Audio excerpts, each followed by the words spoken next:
係各位朋友、各位嘉賓，大家好嚇！我係陳焯楗，歡迎大家嚟到咧澳洲鼎豐集團咧係主辦嘅一次嘅講座。呢個講座嘅名稱叫做法內情、法外情咁樣噶嚇。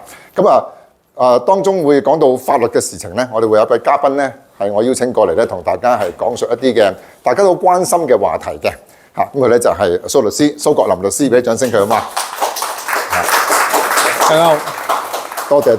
咁呢個地方咧就係我哋最近熱推嘅一個項目，叫 Park Avenue， 即係下北岸嘅一個比較矚目嘅一個項目。一陣間都會詳細介紹一個嘅項目嘅內容嘅。咁今日先講講咧，關於咧就大家關心嘅法律問題啦。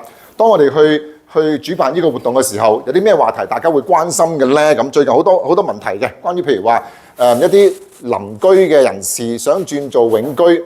咁但係又想慳翻嗰9% 嘅海外印花稅，咁一陣間蘇律師都會講解200日嘅計算嘅。可能在座朋友有啲朋友可能已經係屬於永居，或者係屬於咧係公民，但係有啲朋友可能係鄰居嘅身份嘅。咁呢啲200日咧好緊要啦，因為慳咗好多錢嘅嚇。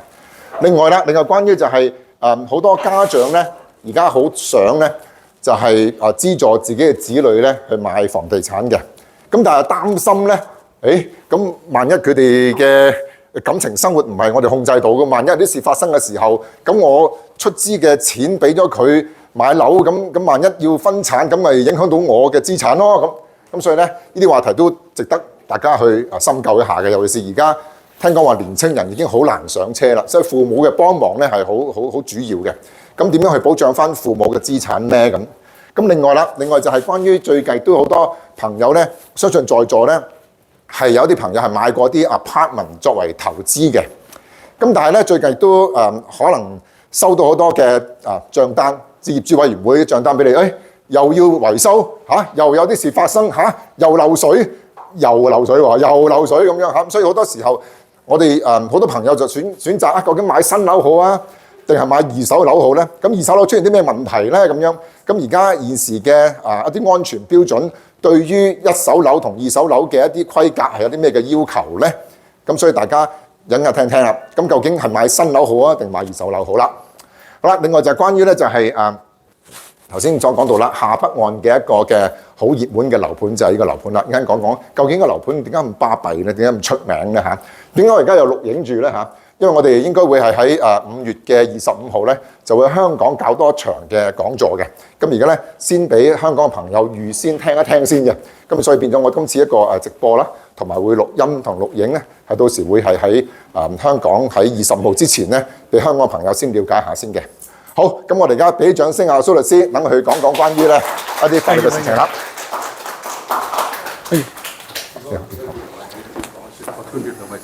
OK，係啦，大家好，係啊，我係 Ken 啦，咁就我哋辦公室咧其實都喺附近嘅啫，咁就隔兩條街 Chandler Street， 係啦，咁就我哋律師事務所咧其實就主營都係買樓啊、商業啊咁相關嘅事務啦，咁仲有移民啊嗰啲其實都有其他合夥人，我哋喺個律所裏面咧都會處理嘅。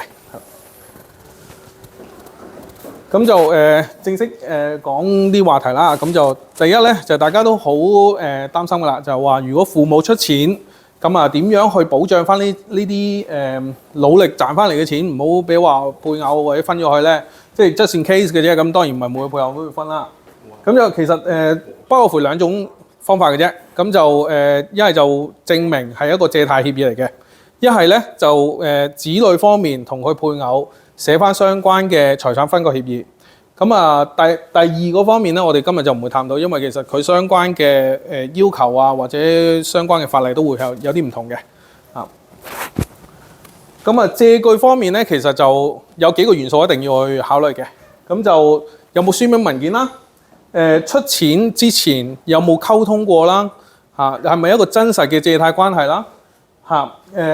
有冇任何同第三方嘅人溝通過相關嘅嘢啦？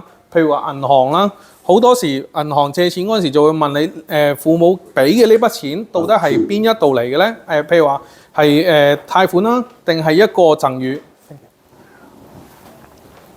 咁如果你話同銀行講呢一筆咧係贈與嘅，但係你又寫咗一個貸款協議嘅話咧，就有可能會影響到你呢個貸款協議嘅有效性啦。咁啊，後邊都喺澳洲嚟講咧，你簽一個文件，正常係要有一個我哋叫 consideration， 即係有一個交換嘅性質啦。咁我出錢，我就會有利息啦。咁啊，同埋你同時都要考慮翻子女嘅還款能力，同埋佢有冇真實還款嘅。如果你話我有寫利息喺上面，但係佢其實完全冇能力還款，你係知道呢件事嘅。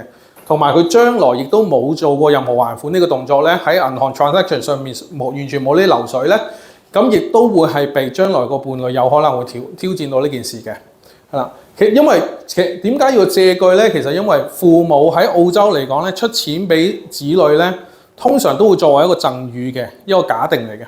你一定要有相關嘅文件去證明翻佢唔係贈與，先至可以話佢係一個借貸嘅。咁就其實有好多人都會問翻其實我喺之前已經俾咗錢，但係我一路冇寫喎。咁其實就要睇翻啦，你要點樣描述翻呢一件事？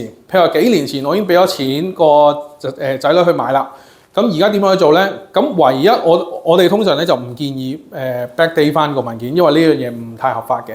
咁就會點樣寫咧？就係話好啦，我當年係借咗50萬，累計咗3年啦，咁以累積嘅利息就加翻喺個本金上面，盡量將呢一個文件係睇落去更加真實嘅，因為佢當時你有一個口頭協議啦，因為好多時喺屋企裏面唔會有書面，哪怕你都會好奇怪噶嘛，你口頭講完話我會借50萬俾你買樓，但係就唔會喺 WhatsApp 啊或者 WeChat 上面再講一次噶嘛。咁其實好多時係真實有口頭協議。咁3年後佢覺得唔係喎，都係要一個書面協議喎。咁我哋就會補充翻就話3年前有一個口頭協議啦。咁而家累積咗咁多利息啦，咁我哋而家個新嘅本金就係加埋之前嘅利息同埋之前嘅本金，而家重新繼續去計算落去啦。咁當然啦，其實最緊要咧都係最後嗰個實際還款嘅。如果你係冇實際還款嘅話咧，呢一個就係一個好高嘅風險啦。對方即係配偶嗰方咧，如果喺離婚當時或者分開嗰陣時咧，就好可能會挑戰你呢個借貸 P 啦。咁下一個 topic 啦，就係講緊一啲稅務上面嘅嘢啦，印花稅同埋土地稅啦。其他稅務嘅嘢咧，我哋作為律師就唔可以講太多嘅，就係呢兩方面咧可以分享下嘅。咁就呢一方面咧，其實淨係講公民以外嘅，唔包括學生簽證，係包括澳洲嘅 PR 啦，同埋新西蘭公民啦，仲有配偶簽證嘅。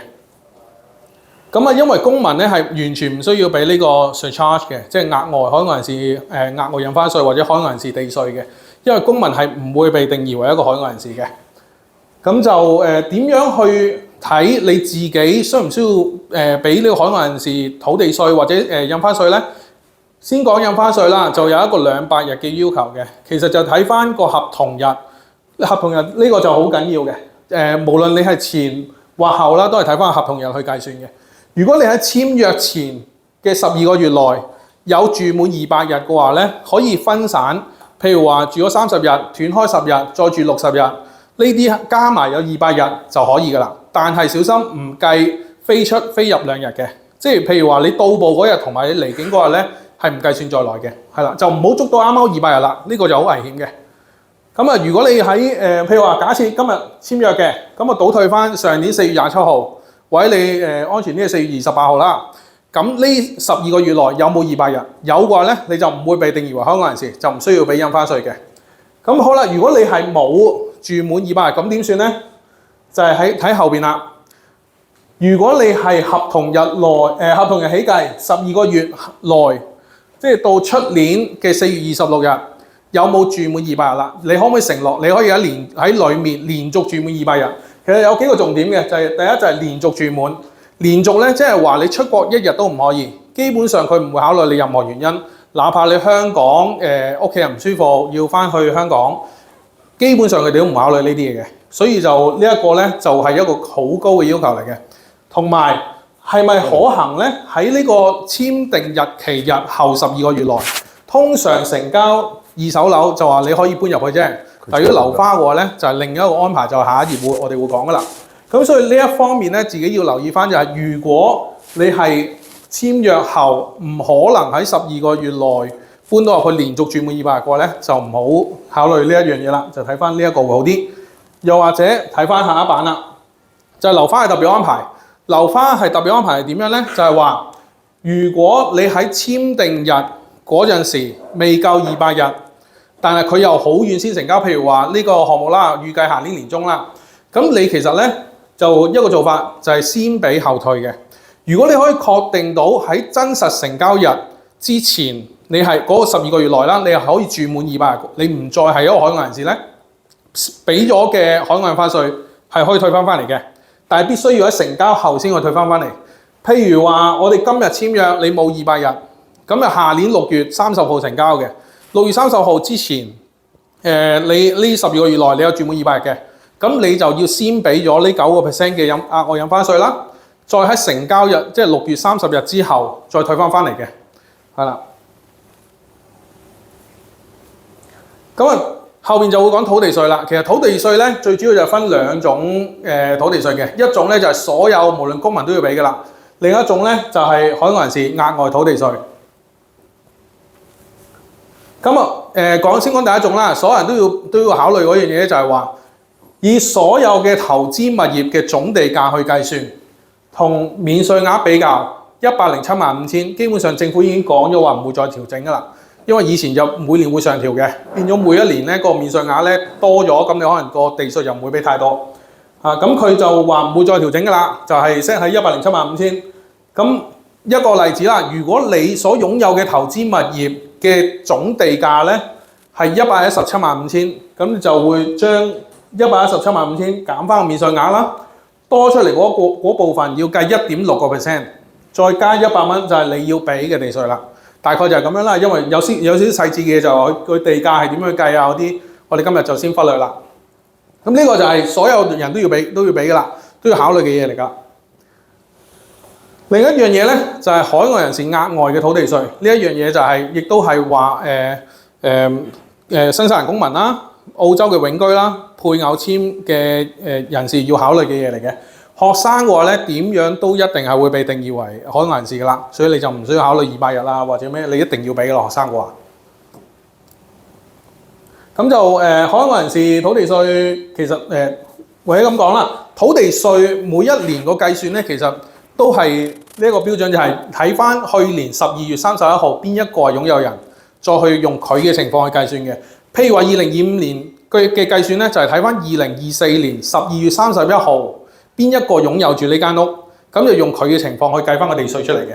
咁地稅係attach 咗黐住嗰間屋嘅，無論你喺2025年1月1號先轉名啦，但係個地稅已經計咗㗎啦，就會黐住嗰間屋帶咗落去個俾個買家㗎啦。所以呢方面要係小心啲。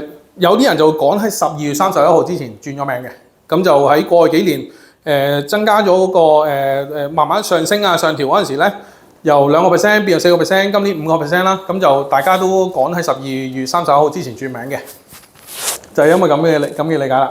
咁啊，下面都有講啊200日啦，呢個200日咧其實就同嗰個印花稅嗰200日咧又有啲唔同嘅計法嘅。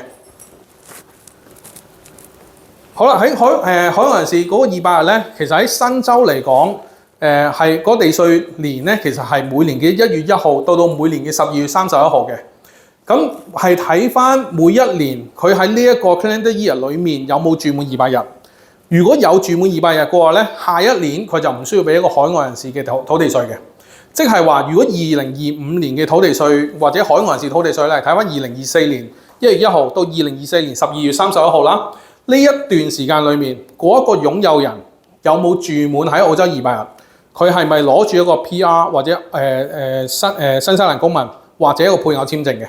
咁如果佢係啱啱講嗰3類人士啦，亦有住滿200日，咁啊2025年就唔需要俾呢一個海外人士土地稅嘅。但係假如話佢喺2024年係冇住滿呢200日嘅喎，譬如話佢中間佢有急事，佢翻咗去香港200日。反而佢喺澳洲咧係冇200日嘅，咁佢咧喺2025年就會收到一張帳單，話佢要俾翻個 surcharge。今年係已經提升到去5% 㗎啦，上年就係4%，今年5%，後面會唔會再加咧？未知。咁就而家5% 嘅話咧，但係都唔需要太擔心，就係其實佢咧係以個土地價去計嘅，唔係個房屋價錢。房屋價錢就好高啦。譬如話你 house 嘅話，你200萬咧就我哋通常會話籠統啲去計咧就係一半，即係200萬屋咧你就當100萬嘅土地價。apartment 嘅話咧大概6分一，咁啊相差嗰個數字都比較遠嘅。咁佢係以土地價嘅5%去計算嘅。咁假如啦，你係上年冇住滿200日，今年你要俾呢一個5% 啦。咁如果你係用翻啱啱頭先嗰個例子啦，1175000乘翻5%就係58000幾蚊。點解會係冇咗個免稅額喎？係嘅，海外人士印花稅土地稅咧係冇任何免稅額嘅，係每1蚊嘅土地價值你都需要俾呢5% 嘅土地稅嘅，海外人士土地稅嘅。咁即係如果你係頭先嗰個例子啦，你所有都係你嘅投資物業，即係你要俾呢1700蚊、1700蚊，再加上58000幾蚊嘅。咁呢一個咧，亦都係冇自住豁免嘅，係無論你自住又好、投資又好，你都係要俾噶啦。呢一個海外人士土地稅，所以呢一筆係比較高嘅。買 house 嘅話咧，就會係特別高噶啦，因為個土地價值會高。咁有一個例外嘅，其實咧就係話如果你喺2024年冇住滿，喺2025年你想補救嘅話咧，其實就有一個方法補救一間屋，就係你自住嗰間屋咧，你承諾會搬入去裡面，連續住滿200日，你就可以豁免咗呢一間屋嘅海外人士土地稅。譬如話你有10間屋，嗱得一間係自住物業嘅。咁你就可以話我申報我會搬入去自住物業裏面，連續住滿200日，咁佢咧就會係相關嘅自住物業唔需要收呢個海外人士土地稅啦。有好多時喺上年到今年時間啦，好多人都會問，其實呢200日係點樣去計算？係連續啊定唔需要連續？其實就係兩個概念嘅啫。一，如果你上年有唔連續住滿係可以嘅。如果上年冇連續住滿嘅話咧，今年就需要喺自住屋裏面連續住滿先可以豁免到自住屋嗰一筆海外人士土地稅啦。但係投資物業嗰啲咧就冇得豁免㗎啦，你就一定俾。所以大家要小心 PR 都係要住喺澳洲200日嘅。咁就亦都會連帶一個問題啦。咁就有好多夫妻之間就會想話兩夫妻都落名嘅。咁其實要考慮嘅，可能好多我哋啱啱過嚟呢邊嘅朋友咁就會話唔係喎，太太或者先生都仲要係來回香港去做嘢啦，咁可能有一方會滿足唔到呢200日嘅喎，咁就可以考慮話先將一個會長期定居喺澳洲嘅，就擺佢喺個產權上面，到另一方真係翻嚟唔會再不停飛啦，先再加名嘅。咁如果呢一間屋係自住屋嘅話咧，你加名只需要係俾50蚊印花稅嘅啫，呢一個係好低嘅一個印花稅，即係一個名義上嘅一個印花稅啦，係啦。咁呢一個只限自住屋，同埋另外一個條件就係要變成長命契，唔係話我想變成30-70比例，而係大家係一個長命契，即係計如果在生嘅人就自動繼承嗰一種長命契先至可以嘅。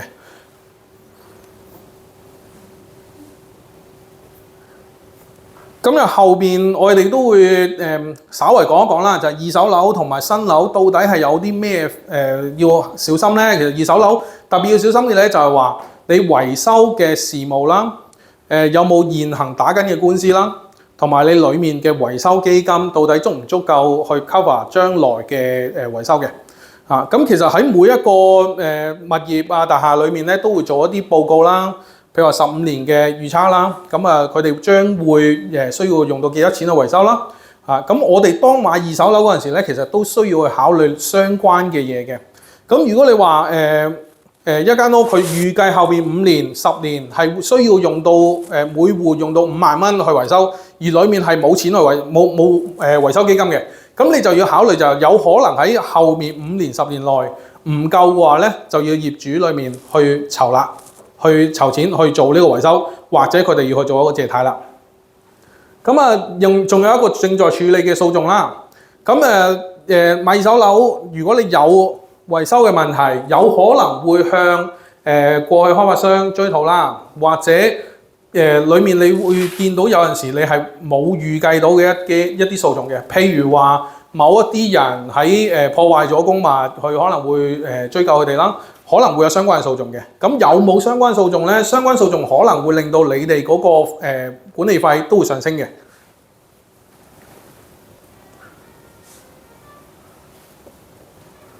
咁啊，我嗰邊咧，咁大概就係呢一啲咁嘅資料啦。如果大家想再去詳細了解咧，我哋可以後面再去傾一傾嘅。大家在座有冇啲特別啲嘅問題可以問下蘇律師咧？嚇，唔需要太過私人嘅問題嘅嚇，可以普遍啲嘅問題都可以問嘅嚇。我想問一個問題。land tax 嗰度咧，如果我係澳洲公民啦，我自己譬如舉個例，我有2間屋。咁當然係一間投資，一間自住，係投資嗰間。咁如果我用公司名義又擁有另外物業嘅話，係獨立計定係 join 加埋一齊計咧？正常公司係有佢獨立嘅免稅額嘅，係啦。咁如果你話係 family trust 嘅話咧，咁又有另外唔同嘅做法，因為 family trust 正常冇免稅額嘅，係啦。咁但係即係稅務嘅嘢就要問翻在場啲會計師朋友啦，係啦。因為稅務嘅嘢我哋就唔可以講太多嘅。咁 family trust 同埋公司佢有佢哋相關嘅好處壞處嘅，即係啱啱所講 family trust 就係冇一個免稅額啦，係啦。咁就有呢一方面嘅考慮。咁啊買之前咧最好有問一問會計師嘅。嗱，如果係啲在座一啲，譬如話係海外人士嘅身份，或者係 TR 即係鄰居嘅，鄰居都算係屬於海外人士啦。簽名嗰一刻你屬於咩身份就係咩身份啦。嚇，咁如果你譬如先講到蘇律師講到話買一個樓，譬如呢個樓盤，佢係明年年中先落成嘅。咁明年年中譬如6月30號落成嘅，咁啊倒數翻200日嘅時候咧，可能係講緊9月、10月咁上下時間咧，你就要喺度停留200日。到收樓嘅時候咧，你先可以攞得翻之前俾咗嗰個9% 嘅海外印花稅啦。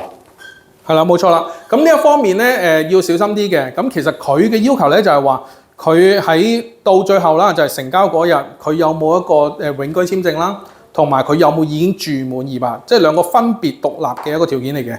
咁你要睇翻而家你已經攞咗 PR，咁你第一個條件就冇問題啦。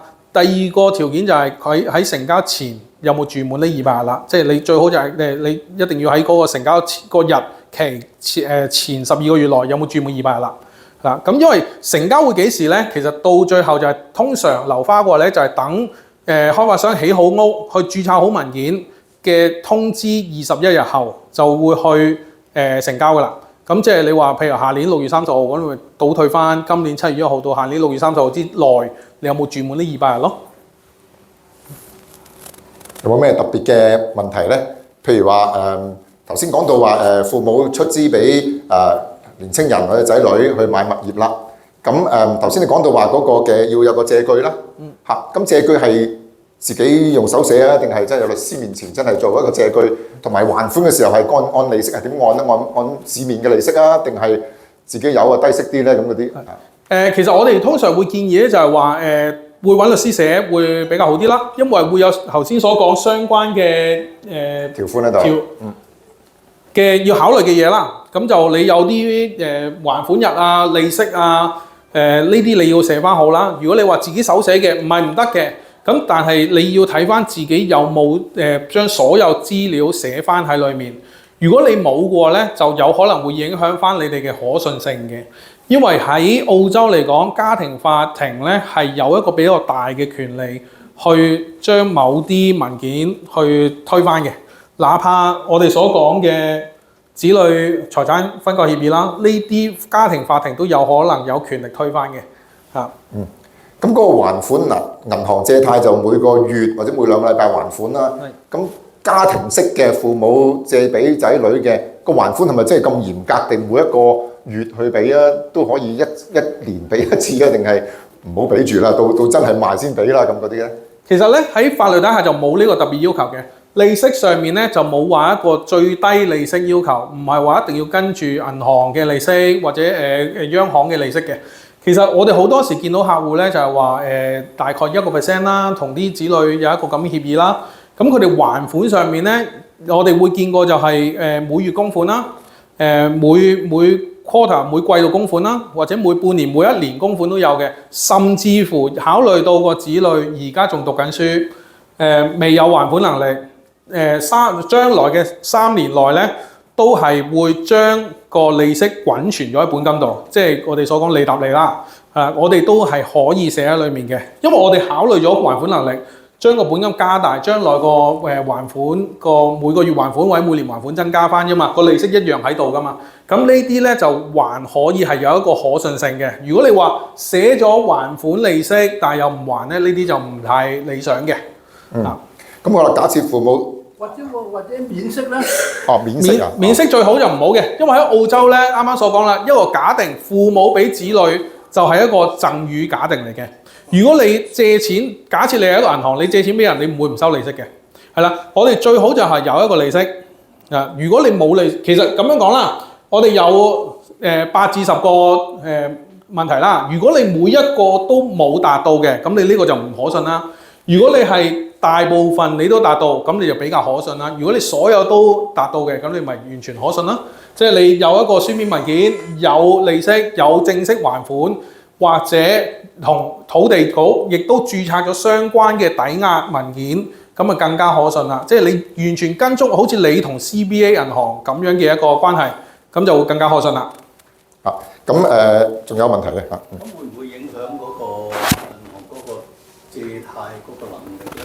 呢一方面絕對有可能嘅，因為我哋自己又唔係銀行啦，咁但係我哋有陣時客人都會同我哋講翻佢哋相關考慮嘅點，就話佢哋會擔心呢一方面，因為銀行咧好多時都會問翻佢哋到底嗰筆錢係點樣嚟啦，父母係贈與啊定係借俾佢哋啦。咁如果佢哋唔一致嘅話咧，對方就可能會用呢一個漏洞去攻擊呢一份文件啦，挑戰呢份文件嘅可信性。咁如果到最後佢哋話你同 CBA 或者你同其他銀行所講嘅，你係話係一個贈與，但係你去到最後同打官司家庭法嗰度，你又話一個借貸，咁佢哋就會有一個唔一致啦。呢份文件就有可能失效啦。咁有冇方法去 get around？呢個基本上冇得 get around，因為佢基本上叫你填咧就係你自己填一個聲明嘅。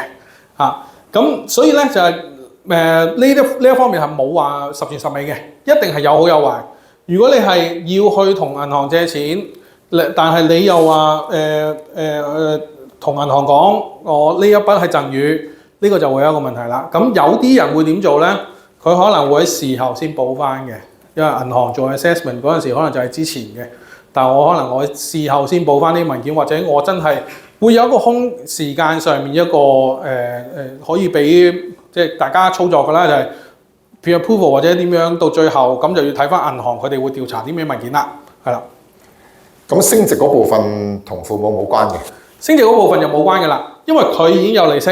如果你有升值或者你有附帶條款，譬如話你筆錢你唔可以俾伴侶啊，有提到呢啲嘢啊，或者我要有一個免費居住權，我哋都唔建議擺落去嘅，因為會令到呢一份文件咧比較複雜咗，而可能呢個就唔係單純一個借貸嘅關係啦。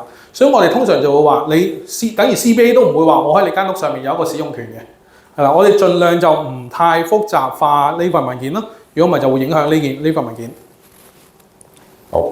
我想問一問土地稅嗰個問題啦。頭先講到話，即係頭先你個例子就係一個屋嘅一個例子啦。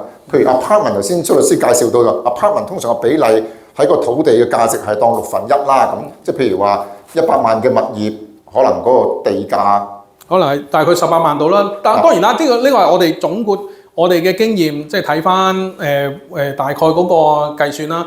咁我哋會話通常都係1/6至1/12啦。其實睇翻你起幾高，有幾多人攤分個土地價啦。咁所以其實我哋我哋嘅經驗咧就係話你用大概估計就係一個1/6啦。譬如話120萬嘅，你咪20萬土地價啦。咁但係 house 嘅話咧，我哋經驗嚟講咧就係大概係一半左右嘅，即係簡單啲。咁如果20萬咪就唔會係接觸到呢一個嘅價格噶咯噃。係啦，冇錯啦。咁如果你淨係得呢間投資物業嘅話咧，就唔會同呢一個就唔會超過呢個免稅額咧。理論上，如果你係公民嘅話咧，你就唔需要俾任何土地稅㗎啦。因為你有自住物業，哪怕3000萬、6000萬冇問題嘅。我哋淨係考慮就係投資物業嘅啫。咁好視乎你嗰個成個大廈嘅分攤啦。如果你譬如話一座大廈分攤，譬如我哋呢個項目分攤300幾戶嘅話，咁即係每戶嘅個土地嘅價值其實應該都唔會超過呢一個數啦。咁變咗作為投資項目嘅時候咧，呢個土地稅方面就唔需要太過擔心啦。冇錯。嚇，好，仲有咩其他嘅問題可以問？啊，唔好客氣喎。今日蘇律師唔使撳鐘嚟去收錢嘅喎，唔使計時嘅喎。免費都唔問。蘇律師咧，其實佢嘅辦公室咧，其實就喺度附近嘅啫，Channel Street， 即係去行翻 Pacific Highway 嘅後一條街嘅。咁同埋咧，蘇律師都係香港嘅移民啦，識講自己即係大家熟悉嘅語言啦，同埋蘇律師都年青有為㗎。佢通常每6個禮拜喺澳洲之後，就2個禮拜喺香港。香港唔係做工作喎，係做善事嘅，去派下飯盒啊咁樣嘅，真係好年青有為。俾啲掌聲啊，蘇律師今日嚇。多謝。咁如果想攞，想攞個卡片定係咩？問問題嚇。我想再問一問，就係頭先係點樣計個200日係點住？係咪頭我哋1月1號開始到12月31號咁樣？土地稅其實兩個都係200日嘅。土地稅方面亦都係計海外人士土地稅咧，其實都係200日去計算嘅。咁海外人士嘅土地稅嘅話咧，就係話1月1號到12月31號。如果你睇緊印花稅嘅話咧，最緊要嗰一日就唔係1月1號同12月31號啦，就係睇翻簽約日期啦。即係雙方買賣雙方邊一日正式簽約嗰一日去考慮嘅。喺嗰一日前，你就可以分散住200日，前12個月內。如果係嗰一日你之前冇住滿，後邊你想補救翻咧，你就一定係要喺呢一日後邊12個月內連續住滿喺間屋裏面。即係如果呢一個咧留翻，我哋就唔會用，通常唔會用呢個方法嘅。因為你冇間屋都未起好，你做唔到呢個方法嘅，就唯有就係用翻呢一個方法，就係話喺成交日前先俾後退啦。成交日前你可以住滿200日，補救翻就俾咗先，再喺成交後退翻啲錢翻嚟。即係話喺作為海外人士咧買樓花嘅時候咧，你係要俾3個嘅金額嘅嚇。第一個就係嗰個 FRB 嘅申請費啦。第二就係本土嘅印花稅啦，第三就係嗰個所謂額外嘅海外人士印花稅啦。咁頭先蘇律師所講嘅就係頭先第3樣啦，即係額外嘅海外人士嘅印花稅，即係9% 啦。係啦，補充翻就係 FRB 通常咧 PR 係唔需要去申請嘅，或者配偶連同本地嘅配偶一齊買作為長命契嘅話咧，都唔需要申請嘅。新西蘭公民都唔需要申請嘅。咁就如果係純海外，即係話學生簽證嗰啲，就要需要申請啦。好，咁嗰個 land tax charge， 即係就算你係自住房，即係只要唔住夠200日，係咪都要繼續收？無論自唔自住都要收嘅。海外土地稅係無論你自唔自住都係要計嘅。所以我呢度咧就冇話係投資物業先計嘅。海外人士土地稅咧係無論自住或者投資都會全額計算。而家係講5%，所以用翻頭先個例子就1175000，就用1175000呢個全額去計翻5%，嗰個數字就會比較高啦，就會58000幾蚊啦。咁呢個係唔計自住都會係需要計嗰個額外土地稅嘅。好清楚。我都有個問題，我有個客咧，佢係買咗呢個 apartment 啦，買咗120萬左右。佢係海外人士，點解海外人？佢個仔咧就申請佢媽咪啦，呢個佢媽咪就入咗喺度住㗎啦，已經係。咁但係佢依然係收到 land tax， 但係就唔係5個點咁高喎。佢係俾咗8000蚊㗎喎，都有。嗱，睇翻佢嗰個地價啦，同埋佢邊一年嘅計算。其實通常土地稅個計算咧係過去過去3年，譬如話以今年啦，係睇2022、23、24嘅平均土地價去計算佢嗰個同海外人士土地稅又好，普通個土地稅又好。其實睇翻頭先嗰個案例就係話，如果媽咪嘅產權嘅話咧，即係媽咪喺個房產上面咧，佢睇翻佢百分比，再去對比翻嗰一個土地價再去計算嘅。假設咁樣講啦，120萬其實係媽咪同個仔50-50擁有嘅。佢全權擁有㗎。個媽咪全權擁有啊，媽咪全權擁有。咁我哋120萬，咁你譬如話20萬去計啦，20萬去計，咁啊大概係呢個1/6或者20萬左右啦。20萬嘅5%就1萬蚊啦。咁佢其實我哋話120萬大概1/6啫，所以我頭先就係話，我哋總括我哋嘅經驗就係1/6至12/1都有嘅，係啦。咁如果你話低啲層低啲層數啊，得3-5間嘅舊 unit 咧，佢哋嗰個土地價個攤分咪比較高啲咯。如果你係幾十層嘅，咁佢攤分咪少啲咯。好，唔該晒。好，仲有。頭先佢講嗰啲 apartment，咁如果 apartment 好多人好似要30樓咁高，咁跟住咧，如果係嗰間 apartment 係買嗰時係值200萬，咁如果佢咁樣點樣分攤咧？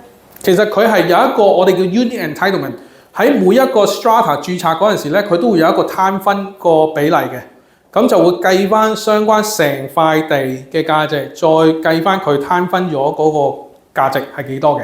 所以我哋就係用簡單去諗咧，就係1/6至12/1左右啦個房價。如果你係話你而家市值係120萬嘅，你咪保守啲用20萬去計算咯。咁當然每一年都會有浮動嘅。2023年嗰個地價咧係特別高嘅，2024年地價落翻少少嘅，好多地方都係嘅。問你話呢個海外人士係 immigration 嘅海外人士，抑或稅務上嘅海外人士？其實佢哋所講海外人士嗰個定義咧，就係睇如果你冇一個簽證係俾你永遠居住喺澳洲嘅話咧，你一定係海外人士。公民一定唔係海外人士。最擔心嘅咧就係澳洲嘅永居、新西蘭公民同埋配偶簽嘅擁有人，因為其實佢哋呢三類人咧都係可以喺澳洲永遠居住嘅，但係佢哋選擇冇喺澳洲居住，所以佢哋就有可能會被定義為一個海外人士啦。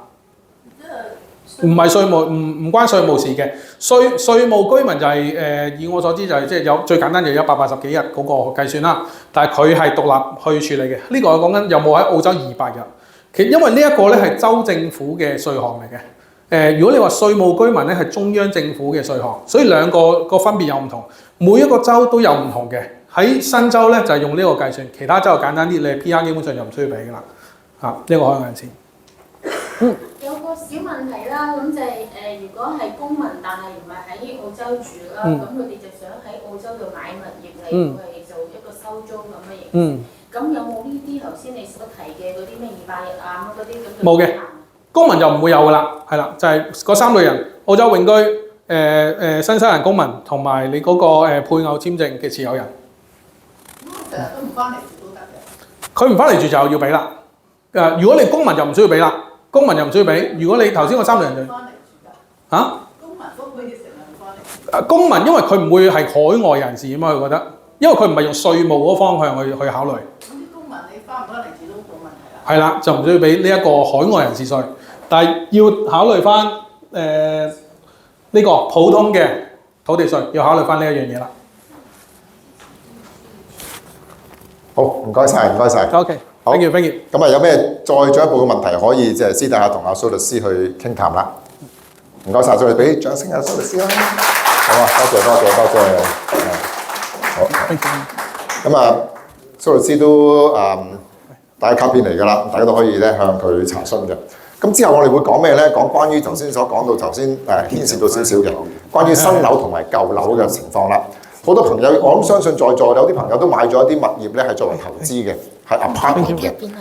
咁因為早幾年倫敦一個大火之後咧，發覺到原來佢哋嘅長期咧係有啲嘅即係防火嘅唔合規格嘅物